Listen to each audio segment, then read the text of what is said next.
You were never taught how to use your own power. That wasn't an accident. From the moment you could speak, you were guided away from it, told to sit still, fall in line, and trust systems that knew nothing about your inner world. You were taught to believe that energy was something external, found in wires, machines' calories, or outlets, but never in your own breath, thought, or will. And yet the ancients knew better. Thoth, god of wisdom, time, and hidden knowledge, didn't just leave myths behind. He left a method, a precise technique said, to unlock the subtle force that governs all creation. Energy, not as a metaphor, but as something you can control with focused intention and conscious awareness. His teachings, long hidden by mystery schools and deliberately suppressed by empires, described a world where thought shapes reality, frequency creates form, and the human being is not a victim of life, but its architect. There's a reason the ancients didn't write instruction manuals. They encoded knowledge in myth, symbol, and story. Thoth wasn't just a figure of legend. He was said to be the architect of wisdom itself. The Greeks called him Hermes Trismegistus, the thrice great. The emerald tablets bear his name, and hidden within these texts are fragments of something far more precise than myth, something resembling a technology of the mind, a system for working not just with energy, but as energy. This wasn't religion. It wasn't worship. It was alignment. Thoth's teachings didn't ask you to believe. They challenged you to remember that the universe, at its core, isn't made of matter, but motion. That vibration is the root of everything, and that the one who learns to direct vibration becomes a master of reality, not its servant. The Hermetic axiom, all is mind, wasn't philosophical fluff. It was literal. Everything begins in the mind. Every form, every field, every phenomenon is first shaped by thought. Consciousness is not a byproduct of the brain. It's the source of all existence. And your thoughts are not empty. They are blueprints that leave imprints on the field of reality. Thoth's technique begins here, not with external rituals or chants, but with inner awareness. In his tradition, thought was considered a frequency, intention a force, and emotion a carrier wave. Together they formed a trinity capable of influencing energy fields both within and outside the body. This wasn't a metaphor. It was mechanics. You are a transmitter whether you know it or not. The question is, are you transmitting consciously? The ancients believed that focused thought, pure and undiluted by fear or doubt, could shift the energetic structure of space, that matter is simply condensed energy and energy responds to mind. This isn't a forgotten fantasy. It's a reality backed by modern insights into quantum fields, cymatics, and bioenergetics. The double-slit experiment showed that the presence of a conscious observer alters outcomes at the quantum level. Cymatics proves that frequency reorganizes matter, and studies in biofield science confirm that the body radiates a measurable electromagnetic signature that shifts with thought and emotion. But here's the part they never told you. You were conditioned not just to forget, but to mock this kind of knowledge, to label it pseudo, mystical, irrelevant. Not because it lacks truth, but because it holds too much of it. The more accurate the ancient systems turned out to be, the more urgently they were buried. The institutions that control modern thought don't fear superstition. They fear precision. And Thoth's technique was nothing if not precise. There are elements of this method we can't speak freely about here. Some of this knowledge is simply too sensitive for this platform. We share it in Insights Academy, our free newsletter, where you'll also receive a digital copy of the Kybalion for a limited time. Links in the description. Because this blueprint wasn't made to be followed blindly. It was made to be remembered. And once you begin to remember, the world you thought was solid begins to soften. Suddenly, your thoughts no longer feel random. Your breath begins to feel like a current. Your body stops feeling like a container and begins to feel like a receiver. The way you speak, the way you move, the way you direct your awareness, they all begin to reveal their true function to command energy. You stop asking for life to change and start realizing you are the one changing it. So why was this hidden? Why were the teachings of Thoth sealed away in symbols and secrecy? Not to keep them from you, but to keep them from being misused. Because in the wrong hands, power becomes control, and in the right hands it becomes liberation. This is why ancient initiates were tested before being given the teachings, not to gatekeep, but to ensure readiness. And now those teachings are surfacing again, not in temples or tablets, but in your own remembering. You're not discovering them, you're uncovering what was always there. What if your thoughts weren't private? What if every time you worried, hoped, feared, or dreamed, you were broadcasting something into the fabric of reality itself? We've been trained to believe thought is invisible, that it happens in some hidden space between neurons, safe, abstract, and harmless. But thought is energy, and energy by its nature moves, vibrates, and interacts with everything it touches. When Thoth said, "All is mind," he wasn't being poetic. He was revealing the source code of reality. Every thought you think carries a frequency. The quality of that frequency depends on your emotional state, your level of focus, and your subconscious belief systems. A passing thought filled with fear vibrates low, chaotic, and weak. But a concentrated thought fused with calm certainty vibrates coherently and can influence the electromagnetic field around you. You are not just thinking inside your skull. You are creating subtle distortions in the energetic field that surrounds your body, what modern science now calls the biofield. Your mind doesn't end at your skin, it radiates. And this isn't just mysticism, it's measurable. EEG scans show brainwave frequencies fluctuate based on your thoughts and states of consciousness. Heart rate variability reveals how coherent emotional states, like gratitude and clarity, affect the heart's electromagnetic rhythm. That rhythm in turn influences the brain. It's a feedback loop. Thought influencing feeling, feeling influencing energy, energy influencing thought. When they align, your internal system enters a kind of resonance and your influence on the outer world becomes stronger. This is what Thoth knew.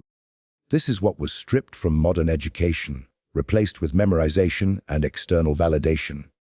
The ancients may not have had machines, but they had observation. They understood that when someone thought clearly with intention, their presence changed things. Crops grew better. Sickness shifted. Space felt different.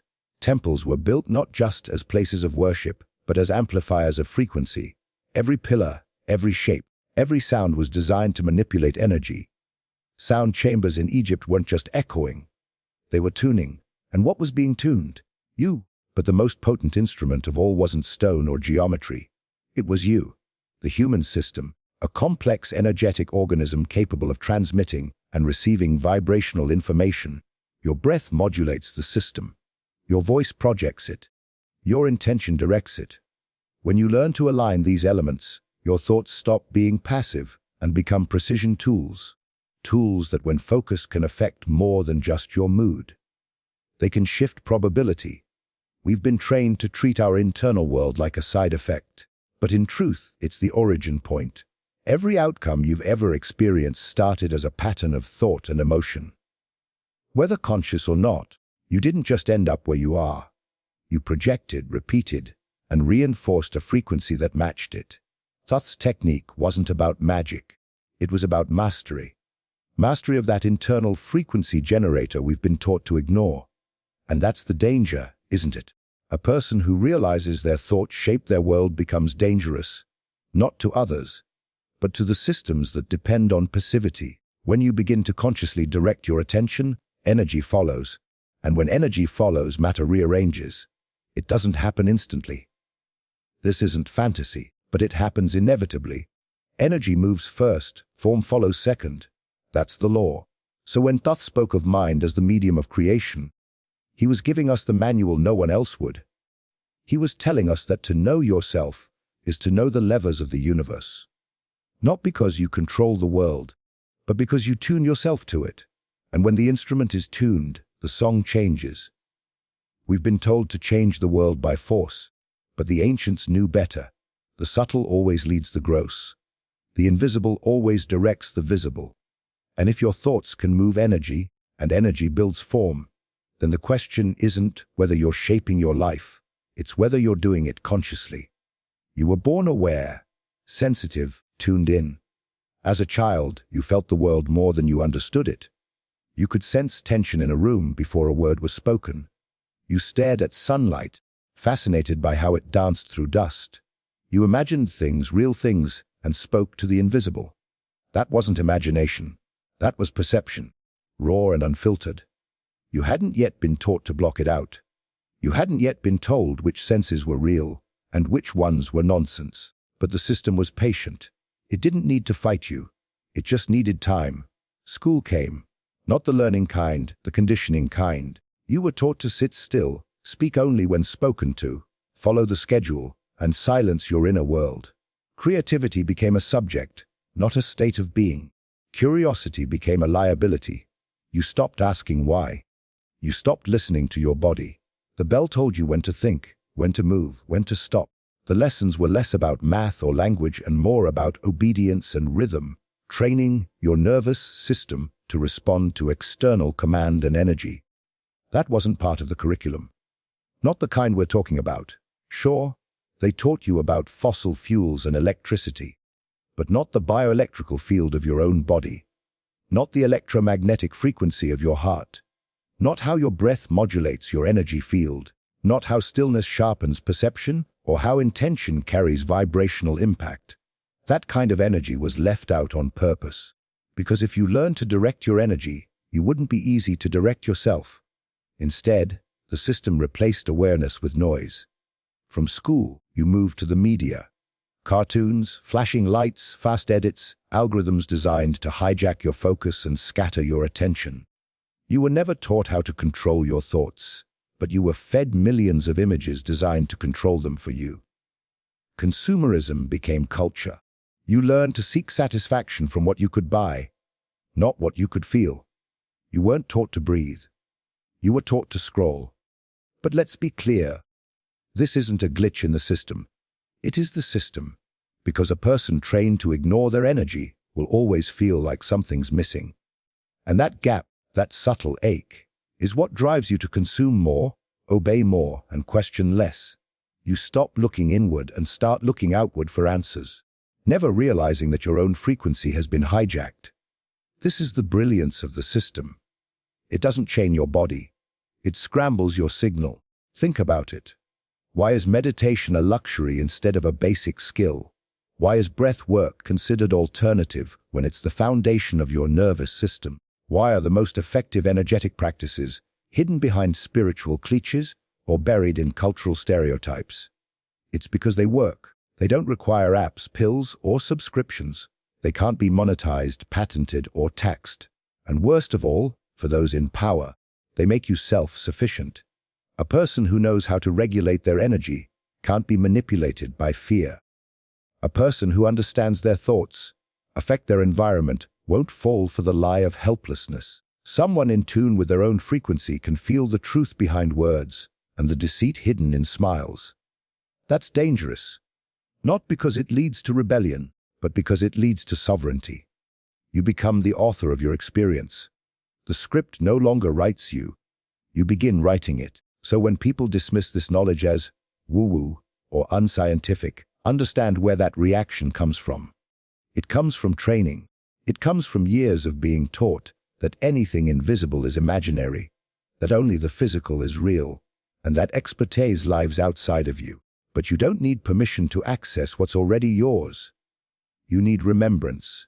You need unlearning. You need to reclaim the subtle awareness the system worked so hard to dull. Because here's the truth. The energy has always been there. It didn't vanish. You were just trained to stop feeling it. The world you see is not the world as it is. It's the world as you've been taught to perceive it. And buried within the fragments of ancient teachings is a map out of that illusion. The Hermetic texts attributed to Thoth under his Greek name Hermes, Trismegistus, were never meant to be religious scripture. They were blueprints, coded instructions for decoding reality itself. But to the untrained eye, they look like poetry. To the indoctrinated mind, they seem like mysticism. That was the point. As above, so below. As within, so without. You've heard the phrase, maybe even quoted it. But have you ever felt what it actually means? It's not just a philosophical musing. It's an equation, a law. What happens in the seen reflects what's happening in the unseen. The universe is not a series of separate parts. It is a layered mirror. Your outer world reflects your inner frequency. Change one and the other must follow. And yet, no one teaches this in science class. No one explains that your inner state is causative. Instead, you're taught to treat symptoms, fix outcomes, react to consequences. But Thoth's wisdom says, start upstream, start within. The Kybalion, one of the key Hermetic texts, outlines 7 principles, all flowing from a single truth. The universe is mental, not in a metaphorical sense, in a literal one. All is mind. That means everything around you is being shaped by consciousness. Not just your own, but collective, cosmic, universal mind. This isn't ego-driven creationism. It's participatory alignment. When you tune your personal mind to the larger patterns through thought, breath, and intent, you no longer fight the current. You begin to steer with it. Look closer at ancient temples and mystery schools, and you'll see the same patterns repeated. Geometry, vibration, symbols of light and frequency. These weren't aesthetic choices. They were technologies. Sacred geometry was not decoration. It was energetic architecture. Every angle, every ratio, every proportion was chosen to resonate with the human body, to amplify its field, to create coherence between the structure and the being inside it. These temples weren't built to impress the gods. They were built to tune humans. Even the language of alchemy, transmutation, purification, inner gold, was never about turning lead into precious metals. It was about turning the dense human into the luminous one. It was about refining energy through will, balancing the polarities within, and becoming a conscious vessel for the divine. That divine wasn't separate. It was the frequency of life itself, accessible through disciplined awareness and vibrational alignment. And all of this was hidden in plain sight. Not because it was too complex, but because it was too powerful. If knowledge is power, then Hermetic wisdom is the code for self-mastery. And self-mastery dismantles dependency. If you no longer need permission to be well, if you no longer rely on external validation for meaning, if you can generate clarity, strength and connection from within, then what can they sell you? What can they control? That's why these teachings were diluted, obscured, and eventually ridiculed. That's why the Kybalion is considered fringe, while conformity is called education. But truth doesn't vanish. It waits. It weaves itself into symbols, hides behind phrases, and waits for eyes that can see again. And if you've come this far, you're already beginning to remember. Because deep down, part of you knows this isn't new information. It's old truth resurfacing. Familiar, not because you read it, but because it was always there, coded into your body, your breath, your knowing. You don't need to understand every symbol or memorize every law. You just need to feel what's real. And when you do, the Hermetic principles stop being theory. They start becoming the lens through which you see everything. You stop reacting to life and begin reading it. The chaos becomes rhythm. The fear becomes signal. And you realize Thoth didn't come to mystify the world. He came to show you how to read it. Science at its core is meant to be the pursuit of truth. But when truth begins to challenge control, it gets quietly redirected, sanitized, categorized, discredited. You were told that anything ancient is unscientific, that if it can't be measured, it can't be real. But what happens when science begins to validate the very principles that were once mocked as mysticism? Suddenly, the line between ancient wisdom and modern discovery begins to dissolve, and what was once called magic starts to look a lot like forgotten science. Quantum physics doesn't contradict Hermetic law. It confirms it. The double-slit experiment proves that the act of observation changes the behavior of particles. In other words, the presence of consciousness alters the outcome of reality. That's not philosophy. That's measurable. The observer effect isn't a theory. It's a doorway. It tells us that mind doesn't just experience matter, it interacts with it. And what Thoth said thousands of years ago, that thought shapes form, is echoed by physicists today, even if they don't always say it out loud. Scalar energy is another thread that bridges ancient knowledge and modern science. It doesn't move in waves like traditional electromagnetic fields. It's nonlinear, zero-point, and capable of penetrating solid matter without resistance. Sound familiar? That's the kind of energy Thoth described. One that exists beyond the visible, beyond space and time, influenced by intent and alignment. It's the energy of the void, the field that responds not to machinery, but to consciousness. The reason you don't hear about scalar energy in mainstream physics isn't because it lacks potential. It's because it has too much. Weapons have been theorized using it. Healing devices have been patented with it. And yet you were never taught about it. Why? Because if energy can be influenced by thought, and if healing can occur through coherence, and if the body is not just physical but vibrational, then medicine changes. Then power structures built on disease, dependency, and suppression start to collapse. And make no mistake, these systems are not built to empower. They're built to perpetuate themselves. Empowered people don't just think differently. They live differently. They don't buy what they don't need. They don't obey what doesn't resonate. They don't fear what they can understand. Even cymatics, the study of how sound frequencies shape matter, shows us that vibration is not abstract. It is form. Sound creates structure. Certain frequencies produce order. Others produce chaos. When you speak, your words aren't just sounds. They're vibrations. When you think, you're not just having internal dialogue. You're shaping subtle fields. The ancients used toning, chanting, breath work, and silence to tune their systems like instruments. They weren't performing rituals for spectacle. They were aligning their inner frequency with the greater field. Today, we call this alternative, but there's nothing alternative about truth, only forgotten. You see, the real divide isn't between science and spirituality. It's between open inquiry and institutional control. True science is not afraid of what it doesn't yet understand. But corporate science, science-owned, funded, and filtered through profit, can't afford discovery that disrupts the model. And models are what they protect, not truth. Because truth liberates, and liberation is bad for business. That's why someone like Thoth, who taught energy as a birthright and consciousness, as the architect of form, was mythologized into obscurity. That's why vibrational medicine is framed as placebo, while chemical dependency is normalized. That's why you were taught that thinking is passive and matter is dominant. Because if the opposite were accepted, the entire hierarchy collapses. The lab coat becomes a tool, not a throne. The body becomes intelligent, not defective. The mind becomes creative, not chaotic. But you don't need permission to recognize resonance. You've felt it. You've walked into rooms that felt heavy for no reason.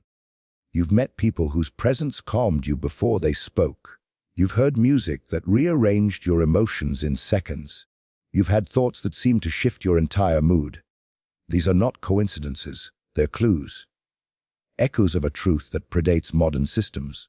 Truth that says energy is real, vibration is law, and consciousness is the interface. And when science stops protecting its models and starts following its own data, it will rediscover what the ancients already knew.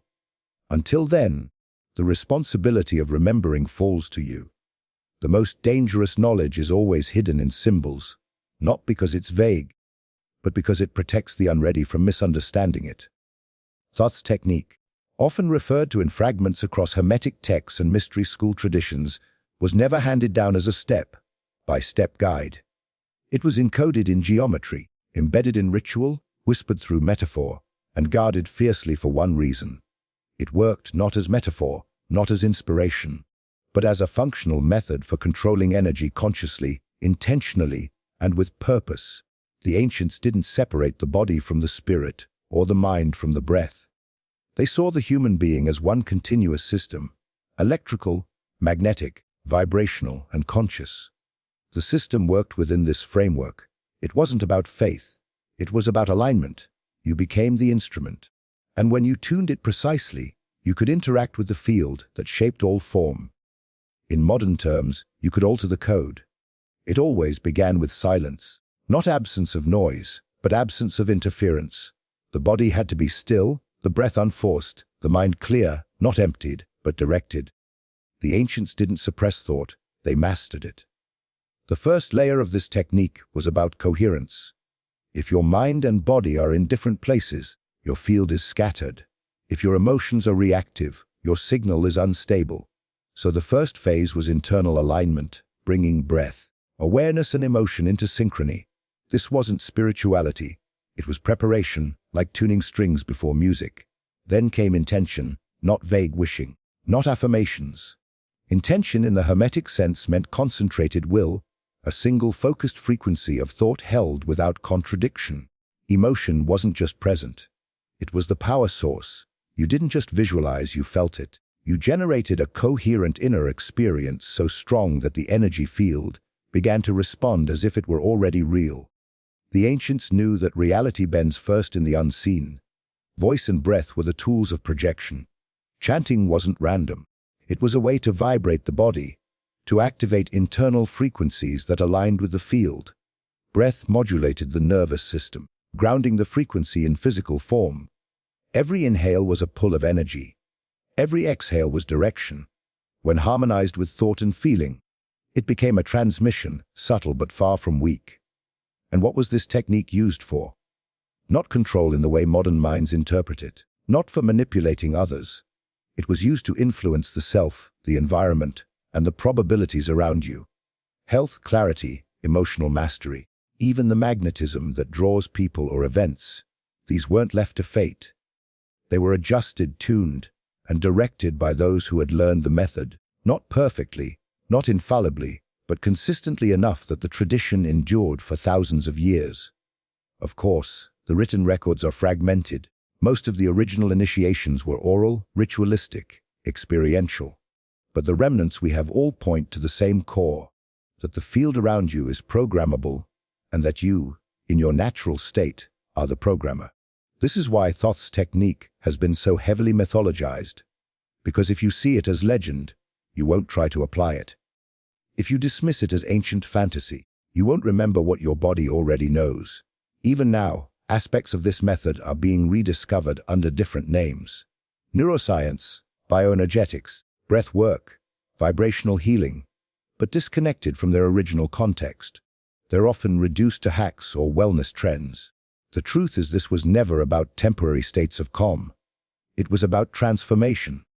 It was about remembering how to consciously interface with the building blocks of reality, and how to do so responsibly, because the field always responds not to what you say, but to what you hold, to what you believe, to what you emit consistently.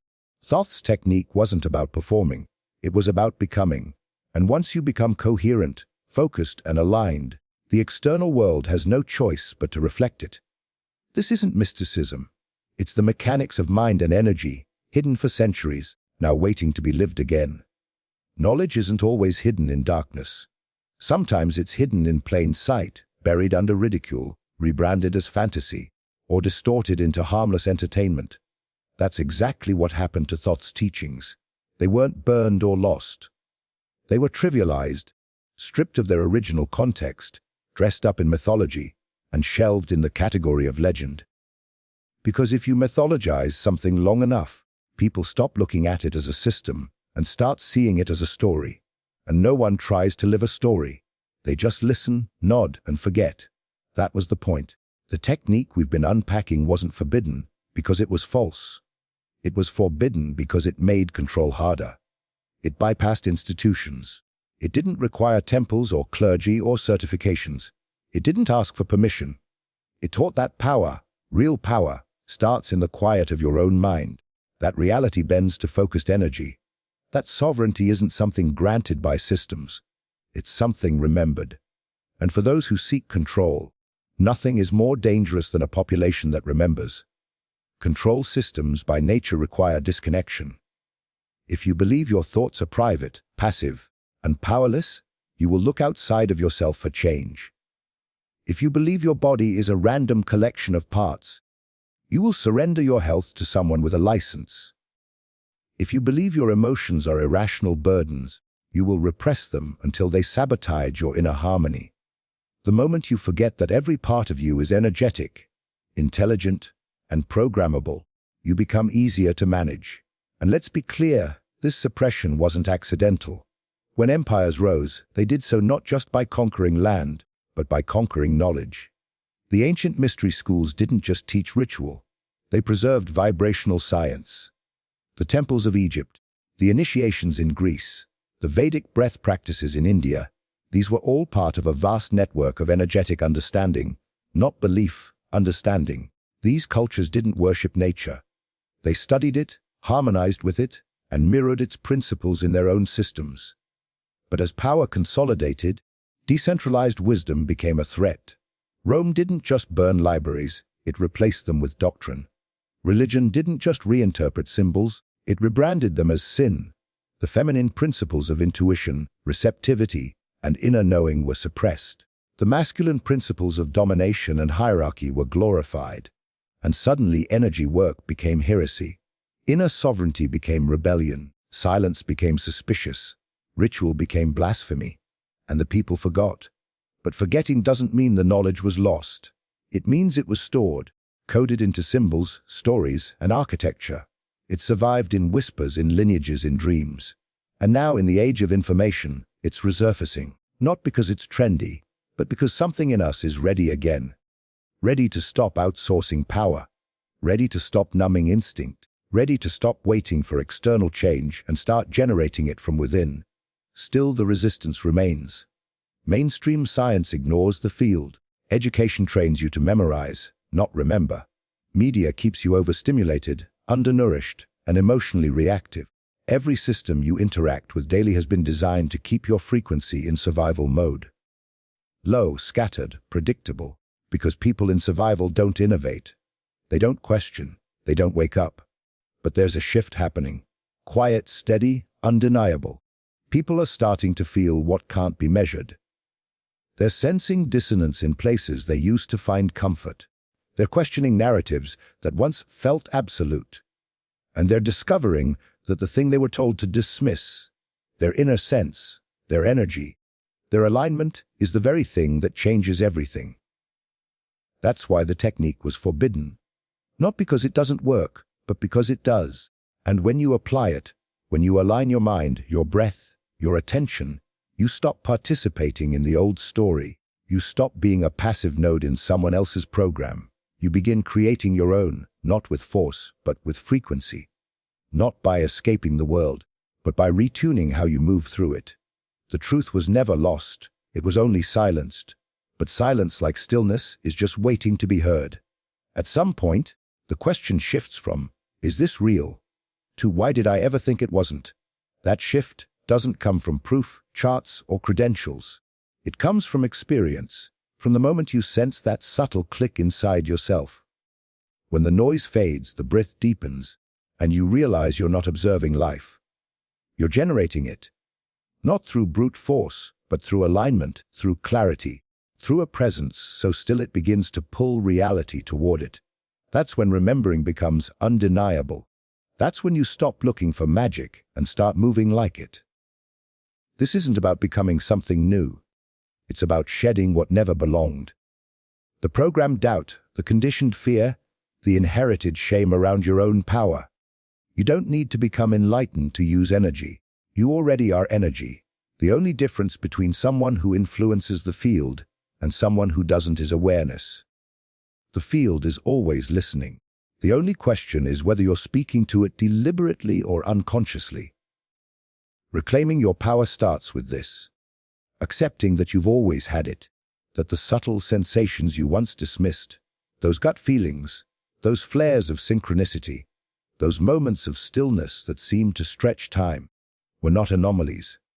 They were your signal peeking through the static. The system trained you to call that intuition coincidence, that clarity a fluke, that alignment luck. But what if it's the default? What if you've just been trained to tune it out? When you reclaim that channel, everything begins to change, not instantly, not dramatically, but consistently. The way you speak shifts because you're aware of vibration. The way you think becomes more intentional because you understand that thought is transmission. The way you move through the world becomes less reactive, more resonant, and people feel it. They may not know what's different about you, but they'll respond to it. Because coherence is magnetic. You become a living contradiction to the world's programming, not by preaching, but by being calm when others are frantic, clear when others are lost, empowered without needing to overpower. That's the silent revolution. One coherent individual radiates more influence than 100 scattered ones. Not because they control others, but because they've stopped being controlled by themselves. And you don't need to master every technique to begin. You just need to get quiet enough to listen, to breathe intentionally, to observe without reacting, to think in frequencies, not just concepts. The mind wants complexity. The field responds to simplicity, alignment over effort, awareness over knowledge, presence over performance. But if there's ever been a time to start, it's now, because while you're remembering, others are too. There's a ripple moving through the collective, and it's not loud, but it's potent. People are turning off distractions, questioning norms, feeling the pressure of a reality that no longer fits. That pressure isn't the end. It's the birth canal. The choice is whether you'll resist it or breathe with it, whether you'll numb it or listen, whether you'll keep waiting for someone else to change the world, or finally remember that you are the frequency it's been waiting for. This is not about belief, it's about resonance. If this truth stirs something in you, don't let it fade. Don't scroll past it. Sit with it. Ask yourself, what if I've been powerful this entire time? And then watch what answers come, not from outside, but from the field you've always been part of. Every ancient tradition, every mystic teaching, every hidden scroll that made it through the fires of time, buried, banned, or burned, says the same thing in different words. You are the vessel, the conductor, the source. What Thoth taught wasn't myth. It was memory, not fiction, but function. A reminder that energy is not something you use. It's something you are. And to forget that is to live as a shadow in your own life. But to remember, to truly remember, is to step outside the role you were assigned and become the creator you were always meant to be. We live in a world where knowing this makes you dangerous. Not because you'll cause harm, but because you'll stop being controlled. A society that profits from your doubt cannot survive your awareness. That's why systems of power work so hard to keep you numb. Why schools rarely teach stillness. Why science strips out the sacred. Why media replaces wisdom with noise. Because when you see clearly, really see, no one can sell you what you already possess. No one can own what you've reclaimed. And what you're reclaiming now is more than an idea. It's a birthright. Your ability to focus your intent, shift your inner frequency, and create change inside and out isn't reserved for monks, mystics, or chosen ones. It's for you. It always has been. But power without clarity is chaos. That's why teachings like Thoth's were once reserved for the initiated. Those who had proven they would use it with purpose, not ego. Not because the knowledge was dangerous, but because the untrained mind is. This isn't about perfection. It's about practice. Energy doesn't need belief to function. It responds to attention, to consistency, to presence. You can start right now, wherever you are. No altar needed, just awareness, breath, intention. Every moment is an invitation to align, to shift the internal before reacting to the external, to listen deeply before speaking, to charge your words with purpose rather than noise. You'll begin to notice the subtle shifts first. People treating you differently without knowing why. Random synchronicities, more clarity in chaos. But soon the changes grow. Health improves. Ideas come faster. Emotions settle. You start navigating the world as if it's responding to you, because it is. Not as a master over it, but as a conscious participant in it. The veil lifts. The script loses its grip. And for the first time, you feel the difference between existing and truly being alive. But this journey is not meant to be walked alone, because while the awakening begins individually, its true power lies in the collective. That's why they keep us divided, distracted, suspicious, isolated. Because when awakened individuals unite, the system no longer holds. When we stop arguing over illusions and start sinking into truth, a new frequency emerges, one that can't be silenced, bought, or broken. It amplifies, it spreads, and it reshapes reality from the inside out. And that's where Insights Academy comes in. It's not just a newsletter, it's a portal. A place we've created to share what can't be said here. Sign up with the link in the description, and you'll also receive your free digital copy of the Kybalion, a foundational Hermetic text, while it's still available. If you've made it this far, you already know this isn't just content, it's initiation. This knowledge was hidden not because it was false, but because it was too real, too liberating, too powerful. The time for secrecy is over. The scrolls have been unrolled. The walls are cracking. And the voice that's been whispering in your chest since childhood is growing louder. It's time to stop waiting for someone to activate you. You are the activation. You are the technique. You are the field. And every step from here is yours to shape. If this video resonated with you, let us know by commenting.